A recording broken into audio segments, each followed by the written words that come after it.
హల్లెలూయా. కొంచెం ముందుకి సర్దుకొని కూర్చుందాం.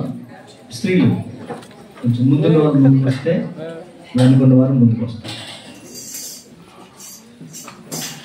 త్వరగా త్వరగా సర్దుకుందాం.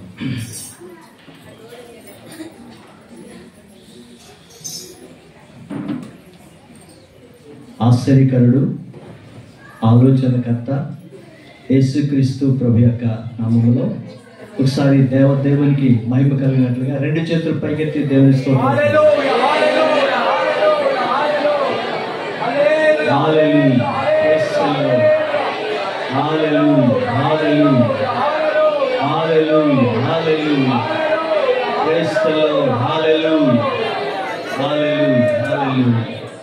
వీళ్ళరా చాలా సంతోషం.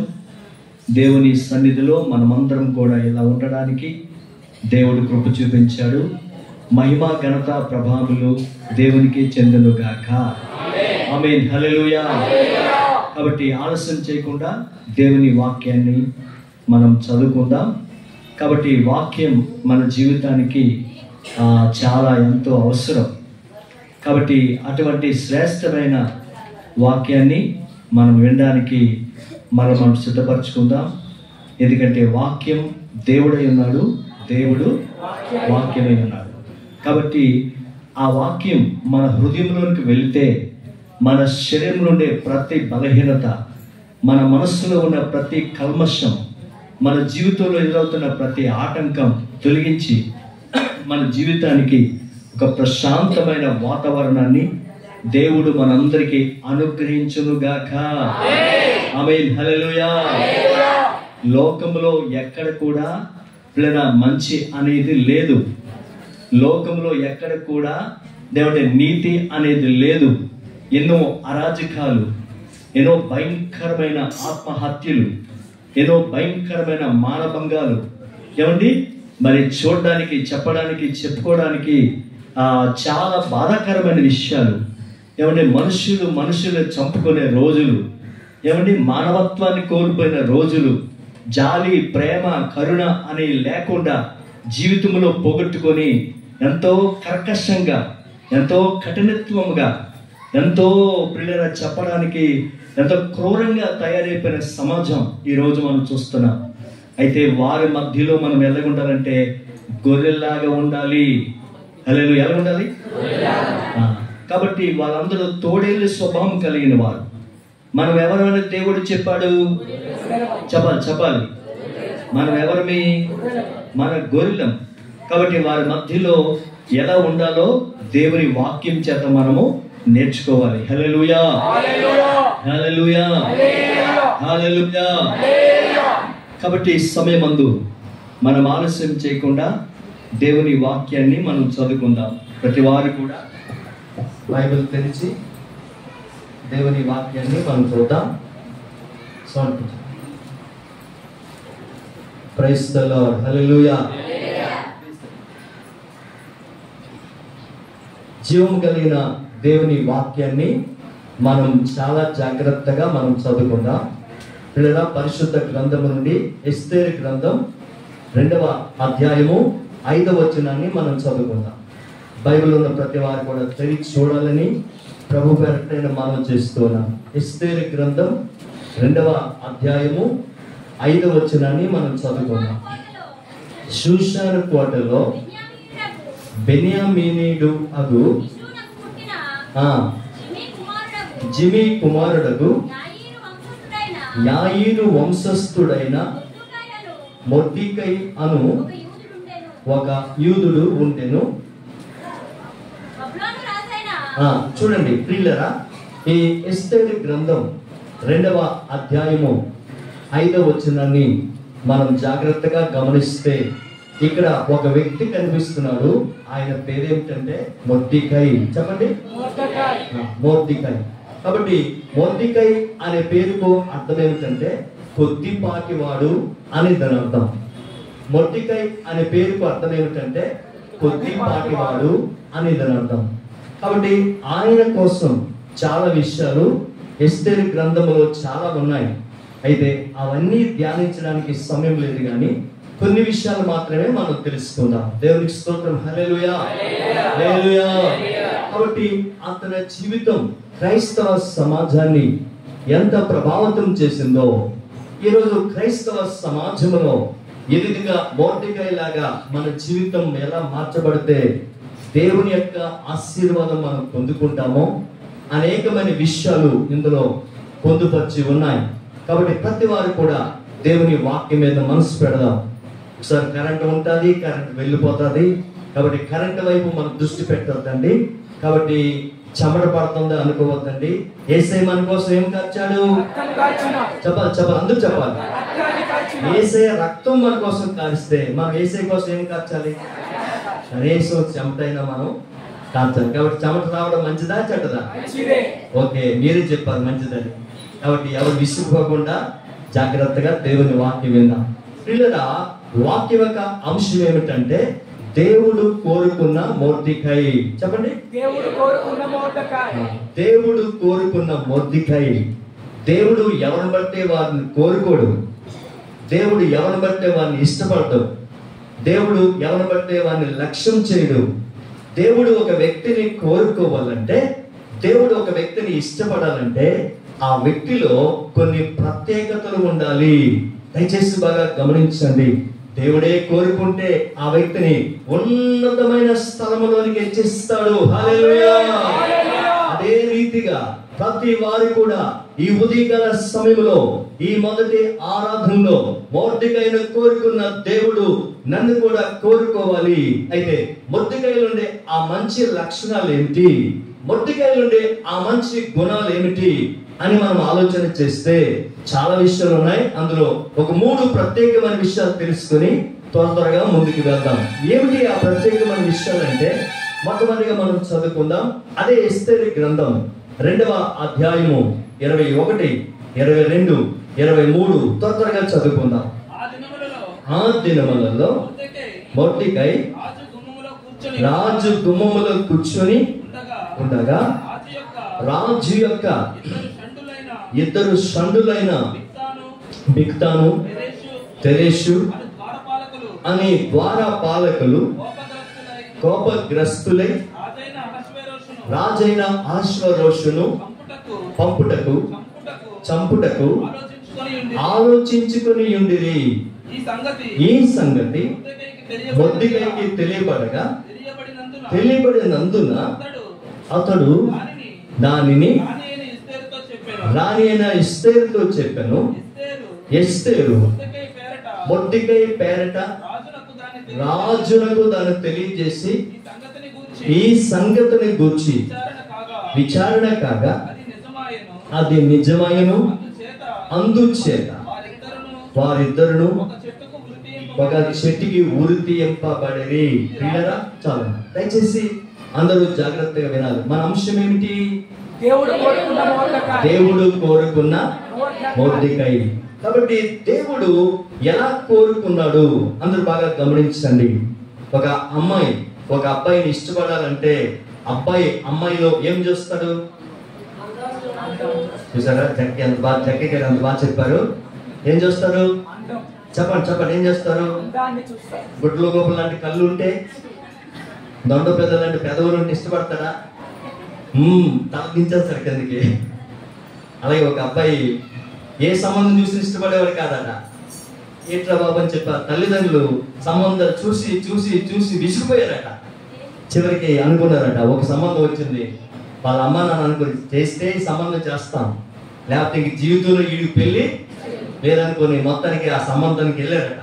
చూడగానే నాకు ఇష్టం మమ్మీ, నాకు ఇష్టం డాడీ అన్నాడట. ఓహో, చాలా కాలానికి నువ్వు ఇష్టపడ్డా కాబట్టి నాకేముందని చెప్పి ఘనమైన వివాహం చేస్తారట. అంగరంగ వైభవంగా చేసేసారట. చేసి ఆ రాత్రి అయిపోయిన తర్వాత తెల్లవారి వాళ్ళ అమ్మగారు ఇంట్లోకి వచ్చి చూడగానే దించిన తర్వాత పైకి ఎత్తలేదట. ఎవరు? పెళ్లి కొడుకు, ఆ అబ్బాయి. ఎవరు? ఆ అబ్బాయి దించిన తర్వాత పైకి ఎత్తలేదట. వాళ్ళ అమ్మ అడుగుతుంది, ఏంటైనా ఏమనుకున్నావు, నీ ముఖం కింద దించావు ఏమంటే అంటే, అమ్మ జీవితంలో చిన్నప్పటి నుంచి నాకు కోరిక ఉండేది.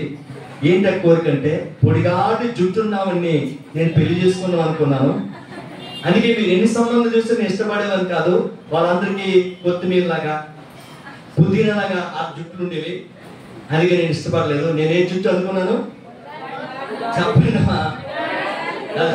సప్లై ఉంటుందా చెప్పండి. పొడిగాటి జుట్టు ఉన్నామని చేసుకుని నాకు చిరకాల కోరిక. ఆ కోరిక ఏమైపోయిందంటే అది బొమ్మ అయిపోయింది. ఏంటంటే తీరమా ఆవిడ జుట్టు చూస్తే అది సగరం. ఆవిడ తెల్లవారు లేచి దూకునేటప్పుడు ఆ తగిలించిన సగరం తీసి మళ్ళీ పెట్టుకుంటుందట. ఓహో ఇదే సంగతి అని చెప్పి ఇక ఎంతో విచారంతో కృంగి పోయాడు. దేవుని స్తోత్రం, హల్లెలూయా. అది లోకం, ఇది దేవుడు, ఇది దేవుని సన్నిధి, దేవుని మాటలు ఈ రోజు మన జీవితానికి ఎంతో అవసరమై ఉన్నవి. పిల్లరా, కాబట్టి దేవుడు మొర్దెకైను ఏం చేశాడు? కోరుకున్నాడు.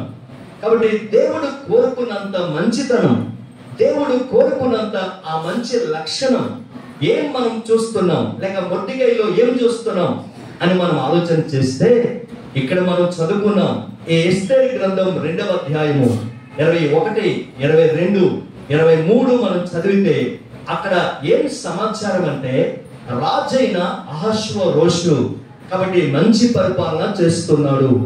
127 సంస్థానాలకి ఏకచక్రాధిపతిగా 127 సంస్థానాలకి మంచి పరిపాలన పరిపాలించేవాడుగా, ప్రజల చేత మంచి మన్నన పొందేవాడుగా, ప్రజలకి మంచి పరిపాలన అందించేవాడుగా, ఆ కాలములో తన రాజ్యములో తన శూషాని కోటలో ఎవరు పేదవారు ఉన్నారు, ఎవరు దరిద్రులు ఉన్నారు, నా తోచినంత సహాయము చేసి నా రాజ్యములో పేదవాడు అనేవాడు ఉండకూడదు, నా రాజ్యములో దేనికి కొదువు కలిగిన వ్యక్తి ఉండకూడదు, ప్రజలకి ఏ విధంగా సరే ప్రజల వద్దకే పాలన చేద్దాం, వారి కష్ట సుఖాలు తెలుసుకుందాం అని చెప్పి రాజైన అహష్వేరోషు ప్రజలతో నిత్యము కూడా కలుస్తూ ప్రజల కష్టాలు తెలుసుకుని ప్రజలకు మంచి సుపరిపాలన అందించి ప్రజల ద్వారా మంచి మన్నన పొందుకున్న మంచి రాజు రాజైన అహష్వేరోషు. హల్లెలూయా, హల్లెలూయా. అయితే ఏం జరిగిందో తెలుసా? అందరూ జాగ్రత్తగా వినండి. కాబట్టి అంత మంచి పేరు రాజుకు వస్తూ ఉంటే రాజు దగ్గర ఉన్న ఇద్దరు ఏమంటే వాచ్మెన్లు, సెక్యూరిటీ గార్డ్స్, వాళ్ళు ఏమంటే షండులు అంటే నపుంసకులు అని దాని అర్థం. వాళ్ళు షండులు అంటే నపుంసకులు. నపుంసకులు వీళ్ళు ఏం చేశారంటే ఇద్దరు ఆలోచన చేశారు. ఏమి ఆలోచన చేశారంటే మనం ఎలాగైనా సరే రాజును చంపాలి అని ప్లాన్ వేశారు, అని ఆలోచన చేశారు. ఖచ్చితంగా ఏదో ఒక రోజు ఈ రాజును మనం చంపేద్దాం, ఈ రాజు ప్రజల్లో మంచి పేరు తెచ్చుకుంటున్నాడు, ఈ రాజు ప్రజల ద్వారా మంచి మరణం పొందుకుంటున్నాడు, ఈ రాజును ఎలాగైనా సరే భూమి మీద లేకుండా చేద్దాం అని ఇద్దరు షండులు కూడా, ఈ ఇద్దరు నపుంసకులు కూడా ఆలోచన చేసి ఒక ప్లాన్, ఒక స్కెచ్ గీచారు. ఇక త్వరలోనే రాజును చంపేస్తారు. ఆ విషయము మొర్దెకైకి వినబడింది. మొర్దెకై వినబడిన వెంటనే మొర్దెకై ఆ విషయాన్ని దాచుకోకుండా తిన్నగా ఎస్తేరుకి చెప్పాడు. ఎస్తేరు రాజుకు చెప్పింది. రాజు ఎంక్వైరీ చేయగా అది నిజమని తేలింది. వాళ్ళిద్దరు తీసుకెళ్లి ఉరి తీసి చంపేస్తారు. దయచేసి బాగా గమనించండి. అంటే రాజు ప్రాణాన్ని కాపాడిన వ్యక్తి ఎవరు? అది దేవుని నామానికి మహిమ కలుగునుగా. అంటే మన భాషలో చెప్పాలంటే మొర్దెకై సత్యమును ప్రకటన చేశాడు, సత్యమును ప్రకటించాడు. చెప్పండి, ఏం సత్యము? ఏం సత్యము? రాజు చంపాలనే ఆ విషయము ఒకవేళ మొర్దెకై దాచిపెట్టుకొని ఎస్తేరుకి చెప్పకుండా, ఎవరికి చెప్పకుండా మొర్దెకై తన హృదయంలో దాచుకుంటే ఖచ్చితంగా రాజుకి ఏమొచ్చేది? ప్రాణహాని కలిగేది. రాజును వారు చంపేసేవారు. అయితే ఆ విషయాన్ని దాచుకోకుండా ఆ సత్యాన్ని ఎస్తేరు దగ్గర ఏం చేశాడంటే ప్రకటన చేశాడు. ఎప్పుడైతే ఎస్తేరు దగ్గర ప్రకటన చేశాడో ఆ ప్రకటన విన్న ఎస్తేరు రాజుతో చెప్పడం జరిగింది. రాజు పరిశీలన చేయగా, రాజు ఎంక్వైరీ చేయగా అది నిజమని తేలిన తర్వాత వాళ్ళిద్దరిని తీసుకెళ్లి ఉరి వేసినట్లుగా దేవుని వాక్యములో మనము చూస్తూ ఉన్నాం. అంటే ఇక్కడ మొట్టమొదటిగా చూస్తే ఏమంటే మొర్దెకైలో ఏం కనిపిస్తుందంటే అంటే సత్యమును ప్రకటించుట. చెప్పండి, సత్యాన్ని ప్రకటించుట. అందరూ మాట్లాడాలి. సత్యమును ప్రకటించుట. సత్యమును ప్రకటించుట. కాబట్టి కొన్నిసార్లు సత్యము అని మనకు తెలిస్తే, అది మంచి అని మనకు తెలిస్తే, అది నీతి అని మనకు తెలిస్తే, మనం ఏం చేయాలంటే ఇతరులకు అది మనం తెలియజేయాలి. లేకపోతే వారికి ప్రమాదం పొంచి ఉంటది, లేకపోతే వారికి నష్టం అనేది పొంచి ఉంటది. ఈ రోజు ఇక్కడ మనం చూస్తే ఈ మొర్దెకై ఎలాంటి వాడంటే సత్యమును ఏం చేస్తాడు? ప్రకటిస్తాడు. హల్లెలూయా. అదే రీతిగా సత్యవంతుడైన యేసుక్రీస్తు ప్రభువు వారి యొక్క వార్తను తెలియని వారికి కూడా మనం ఏం చేయాలి? ప్రకటించాలి. చూడండి, బైబిల్లో మనం చూస్తే యోనా పుస్తకం 3వ అధ్యాయము 4వ వచనాన్ని త్వరగా మనం చదువుకుందాం. యోనా పుస్తకం 3వ అధ్యాయము 4వ వచనాన్ని చదువుకుందాం. యోనా ఆ పట్టణంలో ఒక దిన ప్రయాణమంత దూరము సంచరించుచు ఇంకా 40 దినములకు నినివే పట్టణము నాశనమగునని ప్రకటన చేయగా, నినివే పట్టణపు వారు దేవుని యందు విశ్వాసముంచి ఉపవాస దినము చాటించి ధనులేమి అల్పులేమి అందరూ గోనె పట్ట కట్టుకొని. హల్లెలూయా. దయచేసి అందరూ జాగ్రత్తగా వినాలి. ఈ యోనా పుస్తకం 3వ అధ్యాయము 4వ వచనం మనం చూస్తే అందరూ జాగ్రత్తగా వినండి. ఇక్కడ నినివే పట్టణం అనేది ఉంది. ఈ నినివే పట్టణంలో ఉండే ప్రజలు భయంకరమైన పాపులు, ఎంతో భయంకరమైన పాపాలు చేశారు, దోషాలు చేశారు. దేవుడు అనే జ్ఞానం లేక, దేవుడు ఉన్నాడు అనే ఆలోచన లేక అందరూ విచ్చలవిడిగా జీవించేవారు. ఆ పట్టణ ప్రజల సంఖ్య 1,20,000 మంది అని బైబిల్ చెప్తూ ఉంది. ఈ 1,20,000 మంది కూడా ఆ నినివే పట్టణములో ప్రజలు జీవిస్తూ ఉన్నారు. ఎందుకంటే సంపద కలిగిన పట్టణము, రాబడిగా కలిగిన పట్టణము, వ్యాపారానికి కేంద్రమైన పట్టణము ఈ నినివే పట్టణము. ఎందుకంటే ప్రజలకి రాబడి సంపద ఎక్కువ ఉన్న కారణం బట్టి ప్రజలందరూ కూడా నీతి నియమాలు నైతిక విలువలు మర్చిపోయి ఎవరి ఇష్టం వచ్చినట్లుగా వారు జీవించిన కారణం బట్టి చిన్నవారు మొదలుగానే పెద్దవారి వరకు, రాజు మొదలుగానే పేదవారి వరకు కూడా అందరూ కూడా విచ్చలవిడి జీవితాన్ని జీవించి భయంకరమైన పాపులుగా, భయంకరమైన దుర్మార్గులుగా, భయంకరమైన నీచులుగా అక్కడ జీవించే ప్రజలను దేవుడు చూసి చాలా బాధపడి ఈ ప్రజలు బాగుంటారు అని అనుకుని, నేనే కదా ప్రజలను ఆశీర్వదించాను, నేనే కదా ప్రజలకు ఆశీర్వాదం కలిగించాను, నేనే కదా ప్రజలకి ఆరోగ్యం ఇచ్చాను, నేనే కదా ప్రజలకి సంపద ఇచ్చాను, నేనే కదా ప్రజలు సుభిక్షంగా ఉండాలని వారిని ఆశీర్వదించాను. అయితే ఇచ్చిన నన్ను మర్చిపోయి ప్రజలు విచ్చలవిడి జీవితాన్ని జీవిస్తున్నారు, ప్రజలు పాపం చేస్తున్నారు. కాబట్టి ఇలాంటి ప్రజలను నేను చూడకూడదు అని చెప్పి ఆ పట్టణం మీదకి నేను నాశనం పంపిస్తున్నాను, ఆ పట్టణం మీదకి నా ఉగ్రత పంపిస్తున్నాను, ఆ పట్టణం మీదకి నేను చాలా భయంకరమైన కీడును పంపిస్తున్నాను అని దేవుడు ఆలోచన చేశాడు. దేవుని నామానికి మహిమ కలుగును గాక. దేవుడు ఎంత మంచివాడో తెలుసా? దేవుడు నీలాంటి వాడి కాదు, దేవుడు నాలాంటి వాడి కాదు. ఎందుకో తెలుసా? కోపం వస్తే మనం కొడతాం, కోపం వస్తే మనం తిడుతాం, కోపం వస్తే మనం బహిష్కరిస్తాం, కోపం వస్తే మెడబెట్టి గెంటేస్తాం. అది నీ రాజ్యం, అది నా రాజ్యం, అది మన రాజ్యం. కానీ దేవుడు అలాంటి వాడి కాదు. దేవుడు ఎలాంటి వాడు అంటే ఒక్కసారి మనిషి చెడిపోతే హెచ్చరిక చేస్తాడు. ఏం చేస్తాడు? హెచ్చరిక చేస్తాడు. నీవు నశించుకోవడం దేవునికి ఇష్టం లేదు, నేను నశించుకోవడం దేవునికి ఇష్టం లేదు, మనం పారిపోవడం దేవునికి ఇష్టం లేదు. అందుకే దేవుడు నువ్వు పారిపోవడం ఇష్టం లేదు కాబట్టి దేవుడు హెచ్చరిక చేస్తాడు. ఆ హెచ్చరికలో నీ జీవితాన్ని మార్చుకుంటే, ఆ హెచ్చరికలో నీ మనసు మార్చుకుంటే, ఆ హెచ్చరికలో నీ బ్రతుకుని మార్చుకుంటే నిన్ను ఉన్నతంగా ఆశీర్వదిస్తాడు. నామానికి మహిమ కలుగును గాక. వారికి హెచ్చరిక చేయడానికే దేవుడు యోనాను వారి మధ్యకు పంపించాడు. దయచేసి బాగా గమనించండి.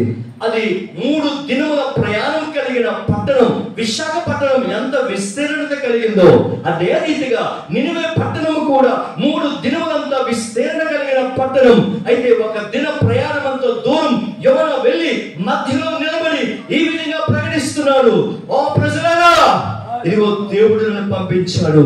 ఎందుకు పంపించాడో తెలుసా? దేవుడే మిమ్మల్ని ఆశీర్వదించాడు. ఈరోజు చక్కటి వ్యవసాయం చేస్తున్నారంటే, చక్కటి వ్యాపారం చేస్తున్నారంటే, మంచి ఉద్యోగాలు చేస్తున్నారంటే, చక్కటి చేతి పనులు చేస్తున్నారంటే, వీటన్నిటికీ మూల కారణం దేవుడే. హల్లెలూయా.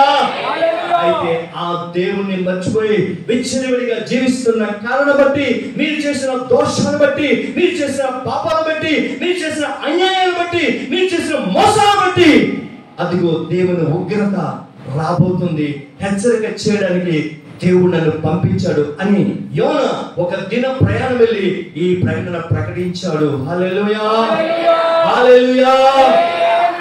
ఎప్పుడైతే యోనా ప్రకటన చేశాడో, రాజు నుండి పేదవాడి వరకు కూడా, ఏమండి, రాజు కూడా సింహాసనం దిగి పేదవారు కూడా దగ్గరికి వచ్చి గోరపట్టలు కట్టుకొని బూడిద పోసుకొని, అయ్యో మేము పాపులం, అయ్యో మేము దోషులం, అయ్యో మేము దుర్మార్గులం అని పశ్చాత్తాపంతో వేడుకొని వారి పాపాలు విడిచిపెట్టి దేవుని వైపు తిరిగారు.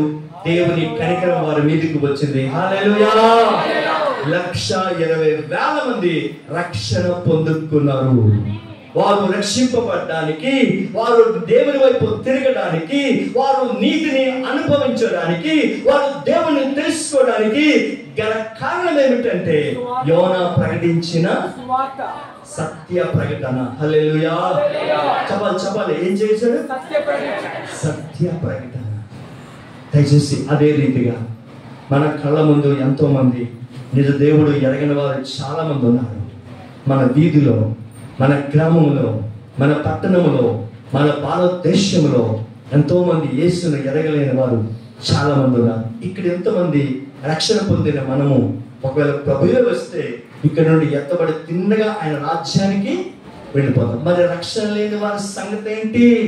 బాప్తిసం తీసుకోలేని వారి సంగతి ఏంటి? యేసును బుద్ధి లేని వారి సంగతి ఏంటి అంటే వారు విడిచిపెట్టబడతారు. మనం తిన్నగా దేవుని రాజ్యానికి మనము వెళ్ళిపోతాం. హల్లెలూయా, హల్లెలూయా. ఈ సత్యాన్ని మనము తెలియని వారికి ఏం చేయాలి? ప్రకటించాలి, తెలియజేయాలి. కాబట్టి నీ ద్వారా ఒక ఆత్మ దేవుని దగ్గరికి వస్తే ఆ గొప్ప ఫలాన్ని నువ్వు పొందుకుంటావు, ఆ గొప్ప ఆశీర్వాదాన్ని పొందుకుంటావు. కాబట్టి దేవుడు ఎవరి మొర్దెకైను ఏం చేశాడు? కోరుకున్నాడు. చెప్పాలి ఏం చేశాడు? కోరుకున్నాడు. ఎందుకు కోరుకున్నాడు? అతను ఉన్న మంచి లక్షణాలు బట్టి. మొట్టమొదటిగా ఆయనకున్న లక్షణం ఏమిటి? సత్యాన్ని ప్రకటించుట. సత్యము మంచి అనేది మనం తెలిసినప్పుడు మనం ఎవరికంటే ఎవరైతే ప్రమాదములో ఉన్నారో, ఎవరు ఇబ్బందుల్లో ఉన్నారో, ఎవరు ప్రమాదపు అంచుల్లో ఉన్నారో అలాంటి వారికి మనం ఏం చేయాలి? ప్రకటించాలి. తెలియజేయకపోతే వాళ్ళు ఏమవుతారు? నష్టపోతారు. తెలియజేయకపోతే నష్టపోతారు. తెలియజేస్తే వాళ్ళు ఏమవుతారు? రక్షింపబడతారు. హల్లెలూయా, హల్లెలూయా. కాబట్టి ఈ మంచి ఉదయకాల సమయంలో దేవుని ప్రజలారా, దేవుని మాటలు జాగ్రత్తగా మనం వినాలి. దేవుని మాటలు మన జీవితాన్ని మార్చగలిగినవి.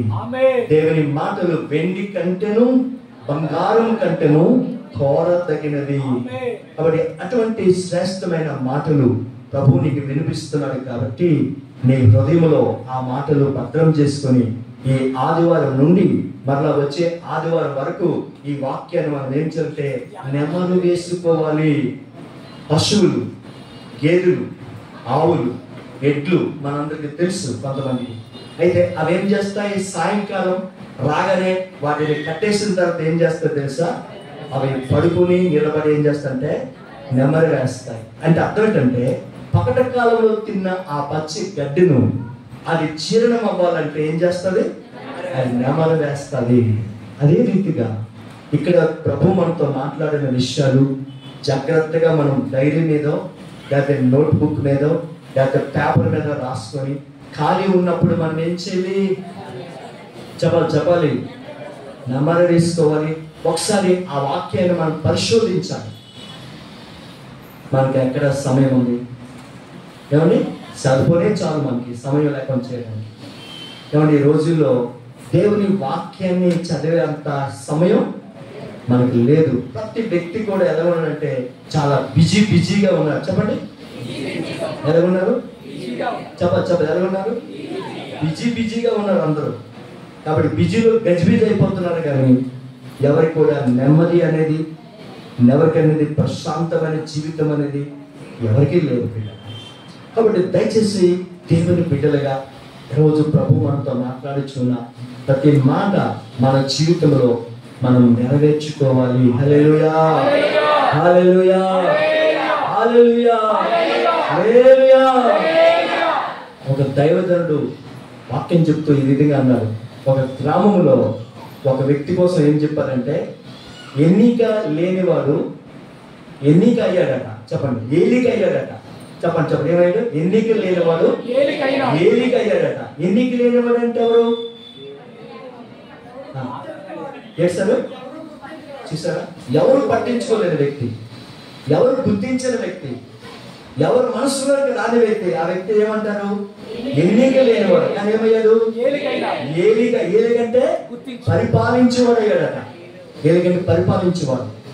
ఎలాగంటే ఆ దైవజనుడు చెప్తూ అంటున్నాడు, అతని పేరు విష్ణువర్ధన్ అట. చెప్పండి, ఏం పేరు? విష్ణువర్ధన్. అతను పుట్టిన కొద్ది రోజులకి తండ్రి చచ్చిపోయాడట. అయితే ఆ తల్లి స్కూల్లో బాత్రూములు కడుగుతూ ఆ ఇంట పాసిపనులు చేసుకుంటూ డబ్బు సంపాదించి కొడుకుని ఐఏఎస్ చేయించిందట. చెప్పండి, చదువుతున్న దినాల్లో ఎవరో చెప్పారట, అమ్మా నీ పేదరికం తొలగాలంటే, నీ కొడుకు మంచి భవిష్యత్తు ఉండాలంటే యేసు నమ్మకండి, నీ జీవితం బాగుంటుంది అని ఎవరో చెప్పిన మాటలు బట్టి ఆ తల్లి కొడుకు ఇద్దరు కూడా యేసును నమ్ముకున్నారు. నమ్మకంగా ప్రతి ఆదివారం దేవుని మందిరానికి వెళ్తున్నారు. ఈలోగా తల్లి కష్టపడి తెచ్చిన డబ్బుతో కొడుకుని చదివిస్తుంది. అలా చదివిస్తున్న కారణం బట్టి అబ్బాయి ఏమయ్యాడు? ఐఏఎస్ అయ్యాడు. దేవుని స్తోత్రం, హల్లెలూయా. కాబట్టి ఐఏఎస్ అయిన తర్వాత అబ్బాయి మంచి భక్తిగా ప్రతి ఆదివారం దేవుని సన్నిధికి వెళ్ళడం, దేవుని సన్నిధిలో పరిచర్య చేయడం, దేవుని సన్నిధిలో ఉండడం, సేవకులకి కుడిభుజంగా ఉండడం, ఇవన్నీ మంచి కార్యాలు చేసిన కారణం బట్టి ఈ కార్యాలన్నీ ఎవరు చూస్తున్నారు? దేవుడు చూస్తున్నాడు. హల్లెలూయా. ఆ వ్యక్తిని దేవుడు కోరుకున్నట్లుగా అయిపోయాడు. అప్పుడు దేవుడు ఏం చేశాడంటే, ఐఏఎస్ చదివిన అబ్బాయిని కలెక్టర్ గా దేవుడు చేశాడట. దేవుని స్తోత్రం, హల్లెలూయా. ఒక జిల్లాకే కలెక్టర్, ఒక జిల్లాకే అధికారి. అప్పుడు అబ్బాయి బాప్తిసం తీసుకున్న తర్వాత ముందు ఏ పేరు పెట్టుకున్నాడు? విష్ణువర్ధన్. బాప్తిసం తీసుకున్న తర్వాత కృపావర్ధన్ అని పేరు పెట్టుకున్నాడు. ఏ పేరు? కృపావర్ధన్ అని పేరు పెట్టుకుని ఒక జిల్లాకు కలెక్టర్ అయ్యి తర్వాత వారి పొజిషన్ చూస్తే మంచి మంచి బిల్డింగ్లు, మంచి మంచి కార్లు, మంచి మంచి సన్మానాలు, మంచి మంచి అభివృద్ధి, ఆశీర్వాదం. కాబట్టి అబ్బాయి చెప్తాడట, ఈ రోజు నేను నమ్ముకొని యేసయ్య నాకు ఈ ఉద్యోగం ఇచ్చారు. నా జీవితంలో నేను ఎప్పుడు కూడా యేసయ్య రుణాన్ని నేను దేవుని స్తోత్రం, హల్లెలూయా. ఎన్నిక లేని వాడిని ఏలిక చేశాడు. చూసారండి? కాబట్టి దేవుడు అనుకుంటే ఏదైనా చేయడానికి సమర్థుడు. ఆమేన్, హల్లెలూయా. అటువంటి గొప్ప కార్యం చేయగల సమర్థుడు మన యేసు ప్రభువే ఉన్నాడు. ఆయన చాలా గొప్ప దేవుడు, ఆయన చాలా ఉన్నతమైన వాడు, ఆయన మహోన్నతుడు, ఆయన గొప్పవాడు. నీ రోగాన్ని తొలగించగలిగిన వాడు, నీ పేదరికాన్ని తొలగించగలిగిన వాడు, నీ స్థితిని మార్చగలిగిన వాడు, నీ జీవితంలో ఉన్నతమైన కార్యాన్ని చేయగల సమర్థుడు యేసు క్రీస్తు ప్రభువే ఉన్నాడు. ఆమేన్, హల్లెలూయా, హల్లెలూయా. చాలా సంతోషం. కాబట్టి దేవుడు కోరుకున్న మొర్దెకై, ఆ దేవుడు కోరుకోవడానికి మొదటి కారణం ఏమిటి? సత్యాన్ని ప్రకటించాలి. రెండవది మనం చూస్తే త్వరగా చదువుకుందాం. అదే ఎస్తేరు లేదా 3వ అధ్యాయము 5వ వచనం చదువుకుందాం త్వరగా. మొర్దెకై నమస్కరింపకయు ఉండుట హామాను చూచినప్పుడు బహుగా కోపగించి మొర్దెకై ప్రాణము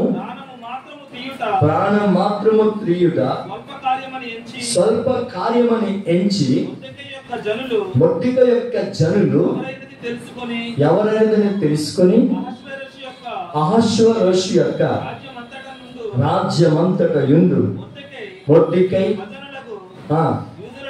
యూదులందరినీ సంహరించుటకు ఆలోచించును. ప్రియులరా, ఈ ఎస్తేరు గ్రంథం 3వ అధ్యాయము, దయచేసి ఈ వాక్యాన్ని జాగ్రత్తగా మనం చదువుకుంటే, 5వ వచనాన్ని చదువుకుంటే, 3వ అధ్యాయము 5వ వచనాన్ని మనం చదువుకుంటే, ఇక్కడ మొర్దెకై చూడండి, హామానుకు కానీ హామాను అనుచరులకు కానీ వారికి ఏం చేయట్లేదు, వారికి నమస్కారం చేయలేదు, వారికి ప్రతి మర్యాద ఇవ్వలేదు, వారిని గౌరవించలేదు, వారికి ఏ విధమైన సన్మానాలు చేయలేదు, అసలు వారికి లోబడలేదు. అంటే ఇక్కడ మనం జాగ్రత్తగా గమనిస్తే మనం అనుకుంటాం, మరి ఆ హామాన్ అనేవాడు మంత్రి కదా, ఈ మొర్దెకై అనేవాడు ఒక వాచ్మ్యాన్ కదా, మరి ఈయన ఆయనకి గౌరవించాలి కదా అనుకుంటాం. కానీ యూదులకి తప్ప, దేవుడికి తప్ప ఎవరికి తల వంచరు. అమ్మా వినాలి, యూదులు దేవుడికి తప్ప, యూదులకి తప్ప ఎవ్వరికి తల వంచరు. అంటే నిష్ఠ, నియమము, ప్రతిష్టత కలిగిన జనాంగం ఏది అంటే యూదా జనాంగము. హల్లెలూయా. కాబట్టి చరిత్ర సంబంధమైన యూదులు వారైతే ఆత్మ సంబంధమైన యూదులు ఎవరు? మనం ఎందుకంటే స్తుతించేవారు. యూదా అనే మాటకి అర్థం ఏంటి? స్తుతి అనేది అర్థం. కాబట్టి మనం ఎక్కువ ఏం చేస్తాం? స్తుతిస్తాం. ఒకసారి స్తోత్రం చెప్పండి. స్తోత్రం, స్తోత్రం, స్తోత్రం. రెండు చేతులు ఊపుతూ, రెండు చేతులు ఊపుతూ స్తోత్ర, స్తోత్ర, స్తోత్ర, స్తోత్ర, స్తోత్ర, స్తోత్ర, స్తోత్ర, స్తోత్ర, స్తోత్ర, స్తోత్ర, స్తోత్ర. ఆమేన్. చాలా సంతోషం. చక్కగా చేతుల పైకి దేవుడు స్తుతించారు. నిజంగా దేవుడు మిమ్మల్ని అందరినీ కూడా ఆశీర్వదించును గాక. ఆమేన్. హల్లెలూయా. కాబట్టి యూదులు దేవునికి కాకుండా, యూదులకి కాకుండా ఇంకెవరికి తల వంచరు, ఇంకెవరికి నమస్కారం చేయరు. వారికి ఉన్న ప్రతిష్టత, వారికి ఉన్న నీతి, వారికి ఉన్న నియమము అలా ఉంది. అంటే ఇక్కడ ఈ విధంగా మనం చూస్తే, ఈ మొర్దెకైలో మనం ఏం చూస్తున్నామంటే రాజీ పడని జీవితము. చెప్పండి, చెప్పాలి చెప్పాలి. రాజీ పడని జీవితము చెప్పాలి, చెప్పాలి. ఏ జీవితము? రాజీ పడని జీవితము. ఇలాంటి జీవితం మనకు ఉండాలి. కాబట్టి మనం లోకంతో, మనుషులతో ఏం కాకూడదు, రాజీ పడకూడదు. సైతాన్ ఏం చేస్తాడో తెలుసా? నీవు బార్ షాప్కి వస్తే నువ్వు మందు కొనక్కర్లేదు, నేనే నీకు కొనిస్తాను. కాబట్టి సినిమా హాల్కి వస్తే నువ్వు టికెట్ తీయక్కర్లేదు, నేనే చెప్పనా? కాబట్టి నువ్వు పార్టీకి వచ్చి కూర్చో చాలు, నువ్వు మందు తాగక్కర్లేదు, డ్రింక్ తాగితే చాలు. కానీ నువ్వు రాకముందే డ్రింక్ లో మందు వేసేస్తారు. అంటే ఏం చేస్తున్నారు? నీ ఆత్మీయత పోగొట్టడానికి, నీ మంచితనం పోగొట్టడానికి, నీ పరిశుద్ధత పోగొట్టడానికి ఎవరి సైతాను వారిలో దూరం ఏం చేస్తాడు? ఈ విధమైన కార్యాలు జరిగిస్తాడు. కాబట్టి మనం ఏం చేయాలప్పుడు? అది రాజీపడం లేదు. ఏంటమ్మా? రాజీ పడకూడదు. చెప్పాలి, నేను దేవుణ్ణి నమ్ముకున్నాను, అలాంటి మందు త్రాగను, సినిమాకు నేను రాను, అలాంటి కార్యాలకు నేను రాను, నేను ప్రత్యేకింపబడిన వాడిని. కాబట్టి ఆ పార్టీలకి, ఆ మందు త్రాగడానికి నేను అక్కడికి వచ్చేవాడిని కాదు అని చెప్పి ఏం చేయాలి? ఏం చేయాలి? చెప్పాలి చెప్పాలి. ఏం చేయాలి? రాజీ పడకూడదు. దేవుని స్తోత్రం. హల్లెలూయా. అది కూడా దేవుడు చూస్తాడు. అమ్మా వినండి, అది కూడా దేవుడు చూస్తాడు. కాబట్టి ఈ మంచి ఉదయకాల సమయంలో ఈరోజు మొర్దెకైలో మనం ఏం చేస్తున్నాం? రాజీ పడిన జీవితం. కాబట్టి అన్యుల దగ్గర నువ్వు దేవుని నమ్ముకున్నావని వాళ్ళకి ఎలా తెలుసు? కాబట్టి బాగా బాగా గమనించాను. కొన్నిసార్లు మనుషుల దగ్గర కొన్నిసార్లు సిగ్గు అనేది వస్తుంది. కానీ దేవుడు ఏమంటాడు తెలుసా? మనుషుల దగ్గర నువ్వు సిగ్గుపడితే నేను పరలోకంలో దేవదూతల ఎదుట నిన్ను గురించి చెప్పడానికి నేను కూడా సిగ్గుపడతానని దేవుడు చెప్తున్నాడు. హల్లెలూయా. కాబట్టి దేవుని కొరకు నేను క్రైస్తవుడను, నేను క్రైస్తవురాలను, నేను క్రిస్టియన్ అని చెప్పుకోవడానికి మనం ఏం కాకూడదు? సిగ్గుపడకూడదు. హల్లెలూయా. చాలా సార్లు మీరు బయటకు వెళ్ళినప్పుడు ఏమండి మమ్మల్ని చూసి మీరు క్రిస్టియన్సా? ఆ పూర్వ దినాల్లో చిన్నప్పుడైతే మీరు కిరస్తాను పోలా అనేవాడు. ఏంటట? కిరస్తాను పోలు అంటే హండం రాక ఏమనేవారు? కిరస్తాను పోలా అని అనేవారు. ఎక్కడికైనా వెళ్తే మీరు కిరస్తాను పోలా? అవును, మేము కిరస్తాను పోలనే అని అనేవారు. మేము దేవుని స్తోత్రం, హల్లెలూయా. ఇప్పుడు కొంచెం నాగరికత వచ్చింది కాబట్టి అందరూ కొంచెం ఏమండి ఇంగ్లీష్ మీడియం చదువుతున్నారు కాబట్టి ఇప్పుడు ఏమంటారంటే మీరు క్రిస్టియన్సా అని అడుగుతున్నారు. ఏమంటున్నారు? మీరు క్రిస్టియన్సా అంటారు. అవును, ఎస్ మేము క్రిస్టియన్సే అని చెప్పాలి. దేవుని స్తోత్రం, హల్లెలూయా. అలా చెప్పడానికి మనం సిగ్గుపడకూడదు. ఎందుకంటే నిండా మునిగిన వాడికి చదివేందుకు. అప్పుడు నిండా మునిగాం దేవుడిలో, నిండా ఉన్నాం దేవుడిలో. ఎవరైనా అడిగి సమాధానం కోసం అడిగితే ఖచ్చితంగా మనం చెప్పాలి. ఎవరని? ఐఎమ్ క్రిస్టియన్, నేను క్రైస్తవుడును. కాబట్టి అలా చెప్పినప్పుడు పరలోకమందు దేవుడు ఏం చేస్తాడంటే సంతోషిస్తాడు, నవ్వుతాడు కూడా. నా కుమారుడు నా కుమార్తె నా కోసం సిగ్గుపడకుండా ఏం చేస్తాడు? సాక్ష్యం చెప్తాడు. దేవుని స్తోత్రం, హల్లెలూయా, హల్లెలూయా. కాబట్టి దేవుని ప్రజలారా, ఇక్కడ మోర్టిగై జీవితాన్ని మనం చూస్తే రాజీ పడని జీవితము. అటువంటి రాజీ పడని జీవితాన్ని మనం జీవించాలి. చూడండి, ఒక వ్యక్తిని మనం చూస్తే ఏ విధంగా తన రాజీ పడలేదో తొందరగా మనం చదువుకుందాం.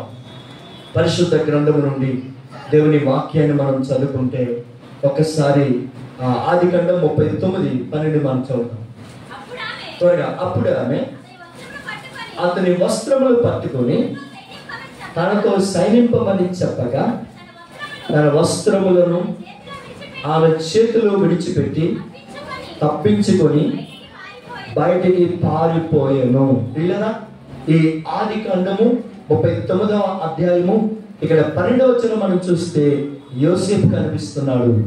యోసేపు కూడా ఎవరి? పోతీఫర్ భార్య తనతో పాపం చేయమని ఎంతో బలవంతం పడితే అక్కడ యోసేపు పాపంతో ఏం చేయలేదు? రాజీ పడలేదు. కాబట్టి ఆ వస్త్రాన్ని విడిచిపెట్టి ఆ స్థలాన్ని విడిచిపెట్టి దూరంగా పారిపోయాడు. దేవుని నామానికి మహిమ కలుగునుగా, దేవుని నామానికి స్తుతి కలుగునుగా. కాబట్టి ఈ ఉదయకాల సమయంలో ఇక్కడ యోసేపుని బట్టి మొర్దెకైని బట్టి మనం చూస్తే రాజీ పడిన జీవితాలు వారు జీవించారు.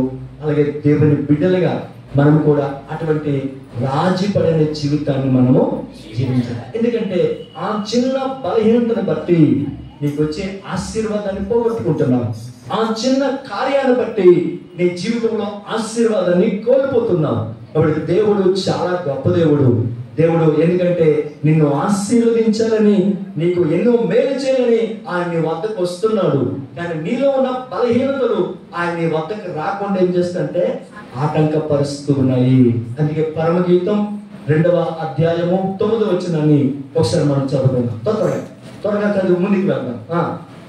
తీయాలి. పరమగీతం 2వ అధ్యాయం 9వ వచనం. నా ప్రియుడు ఇరువలే ఉన్నాడు, లేడి పిల్లవలే ఉన్నాడు, అదిగో మన గోడకు వెలిగా అతడు నిలిచున్నాడు. పిల్లలు బాగా గమనించండి. అయితే ఆ వచనాలన్నీ మనకు అవసరం లేదు, కానీ అందులో ఒకే ఒక మాట ఉంది. అదేమిటంటే ఇదిగో మన ప్రియుడు. ఎవరు మన ప్రియుడు? అది యేసుక్రీస్తు ప్రభుల వారు. బాగా గమనించండి. ప్రియులను దీవించాలని, ప్రియులను ఆశీర్వదించాలని, కావలసిన అనేకమైన ఈవులు ఇవ్వాలని ఆ ప్రియుడైన యేసుక్రీస్తు ప్రభుల వారు ఆశీర్వాదాలు పట్టుకొని దగ్గరికి వచ్చాడు. అయితే దగ్గరికి రాగానే ప్రియులను కలవడానికి మధ్యలో ఏముందట? గోడ ఉంది. చెప్పండి, ఏముంది? ఆ గోడే నీ పాపం, ఆ గోడే నీ బలహీనతలు, ఆ గోడే నీలో ఉన్న కొన్ని ఏమంటే లోక సంబంధమైన కార్యాలు, నీలో ఉన్న కొన్ని బలహీనతలు. ఆ లోపం ఉన్న కారణం బట్టి దేవుడు నిన్ను ఆశీర్వదించలేకపోతున్నాడు. దయచేసి బాగా గమనించండి. అందుకే ప్రభు చెప్తున్నాడు, నేను మిమ్మల్ని కాపాడడానికి నా చేతులు కుడిచా కాలేదు. దేవుడి చేతులు ఎప్పుడు కూడా చాపి ఉంటాడు. దేవుడు ఎప్పుడు కూడా మన ప్రార్థన ఆలకించడానికి ఆయన చెవులను వదిలి ఉంటాడు. కానీ ప్రభు చెప్తున్నాడు, నీ ప్రార్థన వినడానికి నా చెవులు మందం కాకుండా ఉండలేదు. నేను నీకు సాయం చేయడానికి నా చేతులు ఏమి కురిచగాలేదు. కానీ మీ దోషాలు, మీ పాపాలు, మీ అతిక్రమాలు కాబట్టి మీ ముఖాన్ని, మీ జీవితాన్ని ఆశీర్వాదం రాకుండా చేశాయి అని దేవుడు యెషయా గ్రంథం 59లో చెప్తున్నాడు. దేవుని నామానికి మహిమ కలుగును గాక. దేవుని నామానికి స్తుతి కలుగును గాక. కాబట్టి ఈ రోజు నిజమైన దేవుని సేవకుడిగా, నిజమైన దేవుని బిడ్డగా, నిజమైన క్రైస్తవులుగా, నిజమైన క్రైస్తవుడిగా మనం మొర్దెకై వలె, మనం యోసేపు వలె ఎలా ఉండాలి? చెప్పాలి. రాజీ పడిన జీవితాన్ని జీవించాలి. అది నిజమైన క్రైస్తవుల లక్షణం. నీవు అలా జీవిస్తే పరలోకమున్న దేవుడు నీకు ఏది కావాలో అది అనుగ్రహిస్తాడు. నీకు ఆరోగ్యం కావాలా, నీకు ఆశీర్వాదం కావాలా, నీకు నెమ్మది కావాలా, నీకు కావలసిన ఈవులని దేవుడు నీకు అనుగ్రహిస్తాడు. అయితే నీలో దేవుడు చూసేది ఏమిటంటే రాజీ పడని చెప్పాలి రాజీ పడని జీవితము. దేవుని నామానికి మహిమ కలుగును గాక. దేవుని నామానికి స్తుతి కలుగును గాక. నువ్వు దేవుని బిడ్డవని ఎవరి అన్ని జనులకి తెలియాలి. తెలియాలంటే రాజీ పడకూడదు. బ్యాంకుల దగ్గర, పొలాల దగ్గర అక్కడ కూడా కొంచెం ఏమంటే మనం ఏం చేయాలి? నెమ్మదిగా ఉండాలి. అందరిలాగే పెద్ద పెద్ద కేకలు వేసేసి, అందరిలాగే గొడవ పెట్టుకొని, అందరిలాగే అలాగని ఇలాగనంటే ఇక్కడ మనకి అక్కడ సాక్ష్యం చెప్పాలి ఉండదు. దేవుని స్తోత్రం. హల్లెలూయా. అలాగే ఒకసారి ఏమంటే క్రైస్తవులకి అంజనాలకి పొలాల దగ్గర తగు వచ్చిందట. నేను 3 బిందెలను ఈవిడంటే నువ్వు 5 బిందెలను ఆవిడంటుందట. మొత్తానికి ఇలా తగు ఎక్కువైపోయింది. ఈలోగా పాస్టర్ గారు బండి మీద వస్తుంటే ఈ క్రైస్తవుల పాస్టర్ గారు చూసి ప్రైజ్ ద లార్డ్ అన్నాడు. ఈవిడ ఏమంది? ఎవరు? అంజనాలకి ఏం తెలుసు? తెలీదు. ఇంతవరకు తెలిసిన ఏమంటే మన భాషలో తిట్టావు, తెలుగు భాషలో తిట్టావు, ఇప్పుడు ఇంగ్లీష్ లో తిడతావా? మీ అమ్మే ప్రైజ్ లాడు, మీ నాన్నే ప్రైజ్ లాడు, మీ అక్కే ప్రైజ్ లాడు, మీ తాతే ప్రైజ్ లాడు అని చెప్పి ఈవిడ పట్టుకుంటారు. చూసారా? అంత పరిస్థితి రావడానికి కారణం ఏంటి? చెప్పాలి ఏమా? పోతే పోలే ఒక 5 బిందులు పట్టుకెళ్ళిపోయి ఏమైపోయింది? ఈ రోజుగా రేపు తెచ్చుకుంటాం ఏమండి? లేకపోతే రాకపోతే రాని ఏమైనా తక్కువ అయిపోతే అయిపోయి దేవుడు నీకు తక్కువ చేయడు కదా. మనుషులు నేను మోసం చేయాలన్నా, మనుషులు నేను తక్కువగా చూడాలన్నా, మనుషులు నేను కించపరచాలన్నా నిన్ను కించపరచలేడు, నిన్ను తక్కువ కానివ్వడు. అయితే నీలో రాజీ పడని జీవితం ఉండాలి. చెప్పాలి ఏముండాలి? రాజీ పడని జీవితం ఉండాలి. అప్పుడే నా దేవుడు అద్భుతమైన కార్యాలు జరిగిస్తాడు. కాబట్టి చల్లారిపోయిన నీ జీవితాన్ని ఈ రోజు మరలా నువ్వు జింపబడాలి. చల్లారిపోయిన నీ జీవితాన్ని తిరిగి రేపాలి, తిరిగి కట్టగవాలి, తిరిగి రేపాలి. పడిపోయిన బలిపీఠాలు తిరిగి పునర్నిర్మాణం కావాలి. అప్పుడే దేవుని కార్యాలు మన కళ్ళతో చూస్తాం, మన చెవులతో వింటాం. హల్లెలూయా, హల్లెలూయా, హల్లెలూయా. కాబట్టి దేవుడు కోరుకున్న వ్యక్తులను ఉండాలంటే ఒకటి సత్యాన్ని ప్రకటించాలి, రెండవది రాజీ పడిన జీవితం ఉండాలి. 3వ మాట ముగించేస్తాం. చూద్దాం, తొందరగా చదువుదాం. అదే ఎస్తేరు గ్రంథం 4వ అధ్యాయం 1వ మాట. జరిగినదంతయు మొర్దెకై తన బట్టలు చింపుకొని గోనె పట్ట వేసుకొని బూడిద పోసుకొని పట్టణం మధ్యకు బయలు వెళ్ళి మహాశోకముతో రోదనము చేసి రాజు గుమ్మము ఎదుటికి వచ్చాను. ప్రియులరా, అందరూ జాగ్రత్తగా విందాం. ఈ ఎస్తేరు గ్రంథం 4వ అధ్యాయము ప్రారంభ వచనాన్ని మనం చూస్తే ఇక్కడ మొర్దెకై ఏం చేస్తున్నాడంటే గోనె పట్ట కట్టుకొని చెప్పాలి ఏం చేస్తున్నాడు? గోనె పట్ట కట్టుకొని మహారోదనం చేస్తున్నాడు, మహా అంకలారుస్తున్నాడు. ఎవరు? మొర్దెకై. ఎందుకు తెలుసా? అది తెలిస్తే మేము ఎందుకు ఇక్కడ ఉంటామన్నా. కాబట్టి అది తెలిస్తే మీరు అక్కడ ఎందుకు ఉంటారు, మేము ఎక్కడ ఎందుకు ఉంటారు? మీరు అక్కడ ఉంటారు, మీరు ఎక్కడ ఉంటారు అన్నట్టు చూస్తాను నా వైపు. దేవుని స్తోత్రం. హల్లెలూయా, హల్లెలూయా.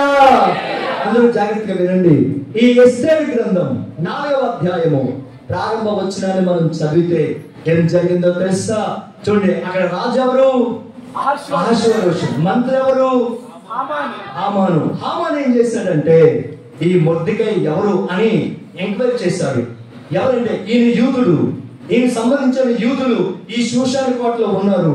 అయితే ఇలాంటి వారు మన దేశంలో మన రాజ్యంలో ఉండడం మంచిది కాదు, వీళ్ళు ఎలాగైనా సరే ఉరి తీయించాలని చెప్పి రాజు దగ్గరికి వెళ్ళాడు. రాజా, మన రాజ్యంలో ఒక జాతి వారు ఉన్నారు, ఆ జాతి వారు మనకు సంబంధించిన వారు కాదు, ఆ జాతి వారు మన క్షేమాన్ని కోరుకున్నవారు కాదు, మనకు కీడు రావాలని, మనకు నష్టం రావాలని, మనకు ఏమండి కష్టం రావాలని మనకు కోరుకునే జాతి అది. అలా జాతి మన రాజ్యంలో ఉండడం మనకి ఎంత మాత్రం కూడా క్షేమము కాదు అని చెప్పగానే అప్పుడు రాజు ఎవరు వాళ్ళు, ఎవరా జాతి అంటే వాళ్ళే యూదులు అని ఈ హామాను చెప్పాడు. అయితే ఇప్పుడు ఏం చేద్దాం, వారిని సంహరిద్దాం, వారిని చంపేద్దాం సరే చెప్పి హామాను ఏం చేశాడంటే తాకీదును రాయించాడు, రాజు దగ్గరికి తీసుకువెళ్ళాడు. రాజు ఉగ్రంతో ముద్ర వేయించాడు. ఎందుకంటే ఒక్కసారి శాసనం రాసిన తర్వాత రాజు ఉంగరంతో ముద్రిస్తే ఆ శాసనాన్ని మార్చగల శక్తి ఏ మానవుడికి లేదు. అయితే పిల్లరా, ఆ విధంగా ఈ హామాను అనేవాడు మరణ శాస్త్రం రాయించాడు, రాజు ఉంగరంతో ముద్ర వేయించాడు. అంచె గాడిదల మీద, గుర్రాల మీద అనేక ప్రాంతాలకి ఈ శాస్త్రాన్ని పంపించాడు. పంపించిన తర్వాత మరొక రోజుల్లో వారందరూ కూడా సంహరించబడతారు అనే విషయం తెలుసుకున్న తర్వాత ఇక్కడ మొర్దెకై ఏం చేశాడంటే, ప్రభువా, నా జాతి వారు, నా యూదులు ఇదిగో మరణ శాస్త్రానికి హక్కుదారులు అయిపోయారు, మరికొద్ది రోజుల్లో వారు సంహరించబడతారు, వారు చనిపోతారు, వాళ్ళు అలా చేయడం మంచిది కాదు ప్రభువా, వారు నా జాతి వారు, వారు నా రక్త సంబంధికులు, వాళ్ళు ఎలాగైనా సరే కాపాడాలని చెప్పి ఇక్కడ మొర్దెకై యూదుల క్షేమం కొరకు ప్రార్థన చేస్తున్నాడు. చెప్పండి, యూదుల క్షేమం కొరకు ప్రార్థన చేస్తున్నాడు. చెప్పండి, దేని కొరకు? వారు క్షేమముగా ఉండాలి, వారి మీద ప్రభుత్వం చేస్తున్న మరణ శాస్త్రం తొలగించబడాలి, వారు క్షేమముగా ఉండాలి, వారు నెమ్మదిగా ఉండాలి, వారు సంహరించబడకూడదు. హల్లెలూయా. ఏం చేయకూడదు? సంహరించబడకూడదు. ఇలా పెళ్లి అవుతుంది, ఝాన్సీ ఉంది, ఆనందం మన మధ్యలో ఉన్నారు, వారు చక్కగా మంచిగా ఎవరి ప్రకటన బాగా చెప్పుకారు. నిజంగా ఒకసారి నేను ఇంకో పెళ్లికి వెళ్ళాను. ఆ పెళ్లికి వెళ్తే ఆ పెళ్లి చేసే పాస్టర్ గారు ప్రమాణం చేపిస్తున్నారు. ఏమంటే, నేను కరువు వచ్చిన, కట్నం వచ్చిన, కష్టం వచ్చిన, బాధ వచ్చిన నేను సంరక్షణ చేస్తాను అని చెప్పమన్నారు. ఏంటది? సంరక్షణ చేసేదను అని చెప్పమంటే ఆ పెళ్లి కొడుకు అన్నాడు సంహరించేదను అంటున్నాడు. ఏమంటాడు? సంహరించేదని అంటున్నాడు. ఎన్నిసార్లు చెప్పినా ఆ సంరక్షణ అనే మాట రాలేదు. చివరికి పెళ్లి చేసే పాస్టర్ విసిగిపోయి, సరే ఏదో తగలరా బాబు అని చెప్పి అతనికి తాళి కట్టించారు. దేవునికి స్తోత్రం. హల్లెలూయా, హల్లెలూయా. కాబట్టి దయచేసి జాగ్రత్తగా గమనించండి. ఆ విధంగా యూదులు అందరూ కూడా చనిపోతున్నారు కాబట్టి వారందరూ కూడా ఆ యొక్క మరణ శాస్త్రానికి వారు సిద్ధంగా ఉన్నారు, సంహరించబడడానికి సిద్ధంగా ఉన్నారు. అలా కాకూడదని చెప్పి యూదుల క్షేమం కొరకు ఇక్కడ మొర్దెకై ఏం చేశాడు? ప్రార్థన చేశాడు. హల్లెలూయా. దేవుడు ఎంత గొప్పవాడో తెలుసా? అందరూ జాగ్రత్త వినండి. మొర్దెకై చేసే ప్రార్థన ఒకరోజు ఎస్తేరు రాజు దగ్గరికి వెళ్ళింది. రాజు దగ్గర కన్నీరు కార్చింది. రాజు మనసు వెంటనే మారిపోయింది. ఎస్తేరు, ఏం కావాలి? రాజ్యం కావాలా? వెండి కావాలా? బంగారం కావాలా? పట్టు చీరలు కావాలా? లేకపోతే ఆస్తి కావాలా అని అడిగితే ఇవేవి నాకు వద్దండి అంటుంది. అది మిమ్మల్ని ఎవరు అడిగితే పట్టు చీరలు కావాలా? ఓ బెనారస్ కావాలి. ఇంకా ఇంకేం కావాలి? చాలా పట్టు, చాలా చాలా ఖరీదైన చీరలు, చాలా చాలా పేరుగాంచిన చీరలు ఉంటాయి, అవి కావాలని మనం అంటాం. కానీ ఆమె ఇస్తే ఏమంటుంది?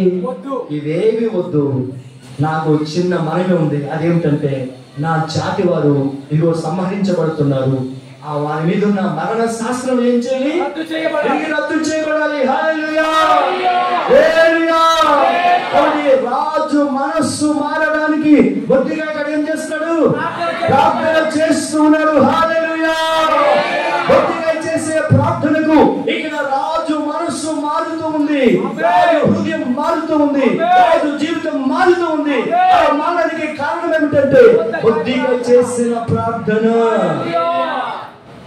చాలా మంది ఆయన మారడండి, మారడు, ఎన్నికి మాత్రం నువ్వు ప్రార్థన చేసావా? నువ్వు ప్రార్థన చేస్తావు కదా ఆయన మారడానికి. ఒకసారి ఒక ఇంటికి వెళ్తే వాడు అంటే, అన్నయ్య మా ఆయన తాగి వచ్చాడు ప్రార్థన చేయని అంటుంది.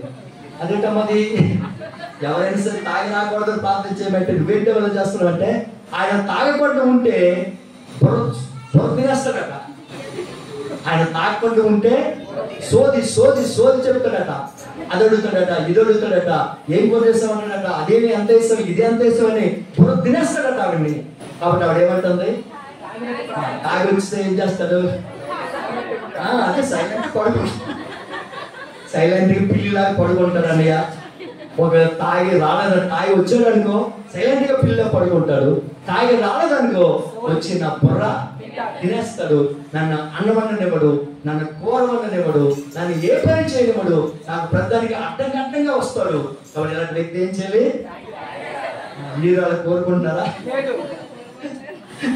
ఓకే, దేవుని స్తోత్రం, హల్లెలూయా, హల్లెలూయా, దేవుని నామానికి మహిమ కలుగును గాక.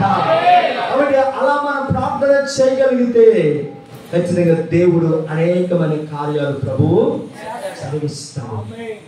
ప్రార్థనకు అసాధ్యమైంది ఏమీ లేదు. ప్రార్థనకు దేవుడు ఉన్నతమైన కార్యాలు చేస్తాడు. చూద్దాం సంఖ్యాకాండం 21వ అధ్యాయము. తొందరగా ముగించాను. సంఖ్యాకాండం 21వ అధ్యాయం 8వ వచనం. లాస్ట్ మాట చెప్పి ముగించాను. సంఖ్యాకాండం 21వ అధ్యాయం 8వ వచనం. మోషే ప్రజల కొరకు ప్రార్థన చేయగా, యెహోవా నీవు తాపకరమైన సర్పము వంటి ప్రతిమను చేయించి ఆ స్తంభం మీద పెట్టుము. అప్పుడు కరవబడిన ప్రతి వాడును దేవునికి స్తోత్రం, హల్లెలూయా, హల్లెలూయా. మూడు విషయాలు మనం ఏం నేర్చుకున్నాం? యూదుల క్షేమము కొరకు చేసిన ప్రార్థన. ఎవరు చేసిన ప్రార్థన? మోర్దెకై చేశాడు ఆ ప్రార్థన. ఈ సంఖ్యాకాండం 21వ అధ్యాయము 8వ వచనం మనం చూస్తే ప్రజల కొరకు మోషే ప్రార్థన చేశాడు. అందరూ జాగ్రత్త వినండి. ఏం జరిగిందో తెలుసా? ఇశ్రాయేలు అరణ్యములో ప్రయాణంలో ఉన్నారు. వారు ప్రయాణంలో వెళుతూ ఉన్నారు. వెళుతున్న సమయంలో ఇశ్రాయేలు ఏం చేశారంటే దేవుడి మీద మోషే మీద చనుకున్నారట. ఏమని? మనం ఐగుప్తులు ఉండేటప్పుడు కీరకాయలు, దోసకాయలు, ఎర్రగడ్డలు, తెల్లగడ్డలు ఇవన్నీ బాగా దొరికేవి. ఈ అరణ్య మార్గంలో మన్నా తప్ప ఏమీ దొరకలేదు. ఈ మోషే ఎందుకు ఎలా చేశాడు, ఆ దేవుడు ఎందుకు ఎలా చేశాడని దేవుడి మీద మోషే మీద ఏం చేశాడు? చెప్పాలి సనుక్కున్నారు. ఏం చేశారట? సనుకుని ఆ సనుకుడు మోషే కనబడలేదు, దేవుడికి కనబడిందట. దేవుడికి వినబడిగానే దేవుడి వెంటనే వారి మధ్యలోనికి తాపకరమైన సర్పములను పంపించాడు. తాపకరమైన సర్పములు అంటే ఎవరి విషము కలిగిన పాములు, అంటే 4 పాములు లాంటివి. ఆ 4 పాములు పంపించగానే వచ్చి చాలా మందిని కరవగానే వాళ్ళందరూ చచ్చిపోగానే మిగిలిన వారందరూ మోషే దగ్గరికి వచ్చి, అయ్యా వాళ్ళు చాలా మంది చచ్చిపోతున్నారు, మేము కూడా చచ్చిపోతాం, దయచేసి మా కొరకు దేవుని వేడికండి అని చెప్పగానే మరలా మోషే ఏం చేశాడు? ప్రార్థన చేశాడు. వెంటనే దేవుడు కనికరం కలిగిన వాడు కాబట్టి మోషే ప్రార్థన ఆలకించిన దేవుడు మోషేతో ఎలా అన్నాడు? అయితే ఇదిగో ఎవరైతే విషయంతో చావడానికి సిద్ధంగా ఉన్నారో అయితే వారు బ్రతకాలంటే ఇదిగో పంచేయి. ఏమిటంటే ఇత్తడి సర్పాన్ని తయారు చేసి ఆ స్తంభం మీద నిలబెట్టు. ఆ స్తంభం మీద నిలబెట్టిన తర్వాత ఒక్కొక్క వ్యక్తి దగ్గరికి వెళ్ళు. ఎవరైతే చావడానికి సిద్ధంగా ఉన్నారో ఇదిగో ఇత్తడి ఆ సర్పం వైపు నిదానించి చూడు అని చెప్పు. ఎవరైతే నిదానించి చూస్తారో వారు బ్రతుకుతారు. హల్లెలూయా, హల్లెలూయా. ప్రజలు బ్రతకడానికి అక్కడ మోషే చేసిన ప్రార్థన చేస్తే దేవుడు జవాబిచ్చాడు. ప్రార్థన చేస్తే దేవుడు మాట్లాడాడు. ప్రార్థన చేస్తే దేవుడు దిగి వచ్చాడు. ప్రార్థన చేస్తే దేవుడు చర్య చేసుకున్నాడు. దేవుడు ప్రార్థన చేస్తే దేవుడు కలగ చేసుకున్నాడు. ఆమేన్, హల్లెలూయా. ప్రార్థనలో అంత శక్తి ఉంది. ఈరోజు నువ్వు చేయగలిగితే దేవుడికి అసాధ్యమైనది ఏమీ లేదు. నువ్వు మోకరించి ప్రార్థన చేయగలిగితే దేవుడు ఖచ్చితంగా కార్యము చేస్తాడు. మనం ప్రార్థన చేస్తాం, మాటలు ఎక్కువ చెప్తాం. పిల్లలు మాట్లాడండి, మా ఆయన మాట్లాడండి, నా పరిస్థితి అలాగైపోయిందండి, ఎలాగైపోయిందని చెప్పి ఏం చేస్తాం? మనుషులకి వచ్చిన వాళ్ళకి చెప్పండి, ఏం చేస్తాం మనుషులకి? నేను మాట చెప్పనా? మనుషులు చెప్తే చెడ్డ అయిపోతావు నువ్వే. నువ్వు అనుకుంటున్నావు అది అక్కడ చెప్పరు అనుకుంటావు, అది అక్కడ చెప్పరు, అక్కడ చెప్తారు వెళ్ళి పలానా ఆవిడ ఉందే, పలాని సహోదరు ఉందే, పలాని సిస్టర్ ఉందే, ఇలాగట అని నువ్వు చెప్పిన వాళ్ళని పోసుకొచ్చినట్టు చెప్పారు. దానికి ఆవిడేమో వాళ్ళు 10 మంది చెప్తారు, ఆవిడేమో మరి 10 మంది చెప్తుంది. నీకున్న పరువు ఏమవుతుంది? పోతుంది. అందుకే పరులు ఏదానికి అంటారు, కొంతమంది అంటారు పరులు గుట్టు రట్టు అవ్వకూడదు, ఇంటి గుట్టు మరి గట్టు, ఇంటికి గుట్టు మరి గట్టు. అంటే ఇంటి గుట్టు ఏం కాకూడదు, రట్టు అవ్వకూడదు, అంటే పబ్లిక్ అవ్వకూడదు. ఇంటికి గుట్టు లేకపోతే కుటుంబం పరుగు పోతుంది, మరి గట్టు లేకపోతే నీరు పైకి పోతుంది. అర్థమైందమ్మా? కాబట్టి ఎప్పుడు కూడా నీ కుటుంబ విషయాలు, నీ విషయాలు దేవుడికి చెప్పుకో. దేవుడు ఏం చేస్తాడు? అలా ఆయన ఇంకా మాట్లాడదట, అలా ఆయన ఇంకా తాగుతున్నాడట, ఇంకా అలా చేస్తాడు, ఇలా చేస్తాడు. ఆవిడ 10 మందికి వెళ్ళి చెప్తుంది, ఆవిడ మరి 10 మంది చెప్తారు. ఈ విధంగా నీ కుటుంబాన్ని నాశనం చేస్తారు. భార్య భర్తలు విడదీసేస్తారు, మా భార్య భర్తలు విడదీసేస్తారు. దేవుడి సేవకులుగా నేను చెప్పే మాట ఏమిటో తెలుసా? ఇంతవరకు ప్రతి భార్య ప్రతి భర్త కలిసి ఉండాలని, సర్దుకోడిపోవాలని, మంచిగా అర్థం చేసుకోవాలని ప్రతి కుటుంబానికి మేము చెప్తూ ఉంటాం. చెప్పాలంటే మాకు చాలా విషయాలు చెప్పుకోండి సార్. కొన్ని కుటుంబాలు దర్శిస్తే వాళ్ళ బాధలు చెప్తారు, వాళ్ళ కష్టాలు చెప్తారు, కానీ ఏ రోజు కూడా పక్కింటికి వెళ్ళి పలానా ఇంటికి సమస్యలు ఉందట, పలానా ఆయన ఇలా చేస్తాడట అని ఎక్కడ కూడా కడుపులో దాచుకోవడం తప్ప ఎక్కడికి వెళ్ళి కూడా బయట వాళ్ళకి ఈ విషయాలు. అది తల్లి మనస్సు. తల్లి మనస్సు ఎలాంటిదో తెలుసా? కూతురు కొడుకు తప్పు చేసి తల్లి ఏం చేస్తుంది? చెప్పేస్తుందా? కడుపులో దాచుకుంటాను. అలాగే తల్లి మనసు మనందరం కలిగి ఉండాలి. కాబట్టి కొంతమంది చెప్తున్నప్పుడు వారి కోసం మనం ఏం చేయాలి? ప్రార్థన చేయాలి, కానీ వారి కోసం మనం ఇతరులు చెప్పి చెడ్డ వారిని చేయకూడదు. దేవుని స్తోత్రం, హల్లెలూయా. కాబట్టి ఈ మంచి ఉదయకాల సమయంలో దేవుని సన్నిధిలో ఉంటున్న మనమందరం కూడా దేవుడు కోరుకున్న వ్యక్తి ఎవరు? మొర్దెకై. ఎందుకు దేవుడు కోరుకున్నాడు? సత్యాన్ని ప్రకటించాడు, రాజీపడిన జీవితాన్ని జీవించాడు. 3 యూదుల క్షేమం కొరకు ప్రార్థన. ఈ 3 లక్షణాలు కలిగిన వ్యక్తి దేవుడు ఏమయ్యాడు? కోరుకున్న వ్యక్తి ఏం చేసిన ఒక మాట చూపించి ముగించేద్దాం. 10వ అధ్యాయము ఎస్తేరు 10వ అధ్యాయము 3వ వచనం, లాస్ట్ మాట. 10వ అధ్యాయం 3వ వచనం, ఎస్తేరు గ్రంథం 10వ అధ్యాయం 3వ వచనం. యూదుడైన మొర్దెకై రాజైన అశ్వరోషునకు ప్రధానమంత్రిగా ఉండి తన వారందరితో సమాధానముగా మాట్లాడాను. హల్లెలూయా. చూడండి, ఇక్కడ దేవుడు కోరుకున్న మొర్దెకైని దేవుడు వట్టిగా విడిచి పెట్టలేదు. ఏం చేశాడు దేవుడు? ఆ షూషాని కోటలో 127 సంస్థానంలో ఈ మొర్దెకైని దేవుడు ఏం చేశాడంటే ప్రధానమంత్రి చేశాడట. కాబట్టి ఆ ప్రధానమంత్రిగా ఉండడానికి, ఆ ఉన్నతమైన స్థితిని కలిగించడానికి, ఆ ఉన్నతమైన మహోత్సవాన్ని కలిగించడానికి, ఆ ఉన్నతమైన స్థితిలో ఉండడానికి దేవుడే కారకుడు. కాబట్టి మొర్దెకైని దేవుడు ఏం చేశాడంటే ఆ రాజ్యానికి, ఆ 127 సంస్థానాలకి ప్రధానమంత్రి చేశాడు. హల్లెలూయా, హల్లెలూయా. దేవుడు హెచ్చించేవాడు. నిన్ను దేవుడు హెచ్చిస్తాడు, నిన్ను దేవుడు ఆశీర్వదిస్తాడు, నీ జీవితాన్ని దేవుడు ఫలింపచేస్తాడు. ఈ గొప్ప కార్యాలు అన్నీ చేయాలంటే నీవు, నేను, మనమందరం కూడా మొర్దెకై లాంటి లక్షణాలు కలిగి మనం జీవించాలి. మరోసారి చెప్పండి, ఒకటి సత్యాన్ని ప్రకటించాలి, రాజీపడిన జీవితాన్ని జీవించాలి, యూదుల క్షేమం కొరకు ప్రార్థించినట్లు మనం కూడా ఇతరుల కొరకు ప్రార్థన చేయాలి. ఆ విధంగా చేస్తే దేవుడు నిన్ను చూస్తున్నాడు, దేవుడి ప్రార్థన వింటున్నాడు, నిన్ను ఉన్నతమైన స్థితిలోనికి దేవుడు తీసుకెళ్తాడు. హల్లెలూయా. అట్టి గొప్ప స్థితిని ప్రభు మనకు కలిగించాలని ప్రార్థన చేసుకుందాం.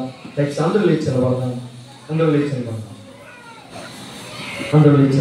హల్లెలూయా. ప్రతి వారు అందరూ లేచిన వాళ్ళం.